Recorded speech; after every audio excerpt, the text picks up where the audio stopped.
Assalamualaikum warahmatullahi wabarakatuh. Kami dari kelompok 3 akan mempresentasikan mengenai bab 6 tentang atribut kepemimpinan dengan dosen pengampu mata kuliah leadership Ibu Dr. Nova Mardiana, SEMM. Anggota kelompok 3 terdiri dari Juliana dengan NPM ujung 052, kemudian Retno Anggraini dengan NPM ujung 026, dan Tiara Firstanti dengan NPM ujung 076.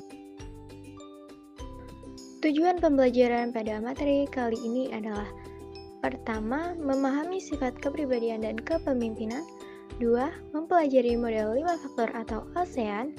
Ketiga, mengetahui 4 dimensi kecenderungan sifat dasar manusia. Yang keempat, mengetahui kelebihan dan kekurangan MBTI. Yang kelima, mempelajari teori kecerdasan triarkis. Dan yang keenam, memahami kecerdasan dan kecerdasan emosional.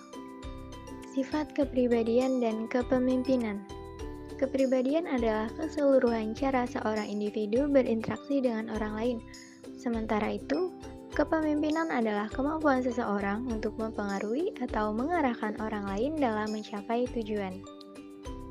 Model 5 faktor atau ASEAN terdiri dari yang pertama, opens to experience, artinya keterbukaan terhadap pengalaman. Yang kedua, conscientiousness, yang artinya ketelitian. Yang ketiga, extroversion, yang artinya ekstraversi. Yang keempat, agreeableness, yang artinya keramahan. Dan yang kelima, neuroticism, yang artinya neurotisme. 4 dimensi kecenderungan sifat dasar manusia. Yang pertama ada dimensi pemusatan perhatian atau asal energi bagi diri sendiri, yaitu ada introvert vs extrovert. Lalu yang kedua ada dimensi memahami informasi dari luar, yaitu ada sensing vs intuition. Lalu yang ketiga ada dimensi menarik kesimpulan dan keputusan, yaitu ada thinking vs feeling. Lalu yang terakhir ada dimensi pola hidup, yaitu ada judging vs perceiving. Kelebihan dan kekurangan MBTI. Nah, kelebihannya itu memahami kelebihan atau strength sekaligus kelemahan atau weakness yang ada pada diri kita dan memudahkan individu untuk menyesuaikan minat, bakat, dan kemampuan dalam dirinya untuk memilih karir yang sesuai dengan kepribadiannya. Nah, kekurangan dari MBTI yaitu hasil penggambaran karakter merupakan kecenderungan dalam dirinya tanpa melihat faktor pendukung lain yang berada di lingkungannya.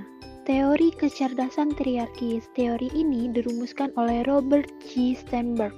Menurutnya, kecerdasan adalah kemampuan individu untuk sukses dalam kehidupan dengan memanfaatkan kekuatan dan mengkompensasi kelemahan mereka.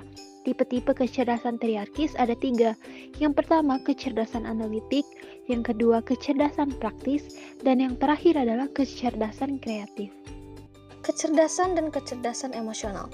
Kecerdasan adalah kemampuan seseorang untuk memecahkan masalah yang dihadapi. Dalam hal ini adalah masalah yang menuntut kemampuan pikiran serta dapat diukur secara kuantitatif dan kualitatif. Sedangkan kecerdasan emosional adalah kemampuan seseorang untuk menerima, menilai, mengelola, serta mengontrol emosi dirinya dan orang lain di sekitarnya. Dalam hal ini, emosi mengacu pada perasaan terhadap informasi akan suatu hubungan. Kesimpulan, bab ini telah menjelaskan mengenai hubungan kepribadian, kecerdasan, dan kecerdasan emosional dalam atribut kepemimpinan. Secara umum, semua atribut ini dapat membantu seorang pemimpin dalam memimpin suatu kelompok menuju tujuan yang ingin dicapai. Namun, atribut-atribut tersebut tidak menjamin keberhasilan kepemimpinan. Seringkali, situasi akan menentukan kepribadian yang mana sifat atau tipe, komponen kecerdasan atau atribut kecerdasan emosional akan secara positif mempengaruhi kemampuan seorang pemimpin untuk membangun tim.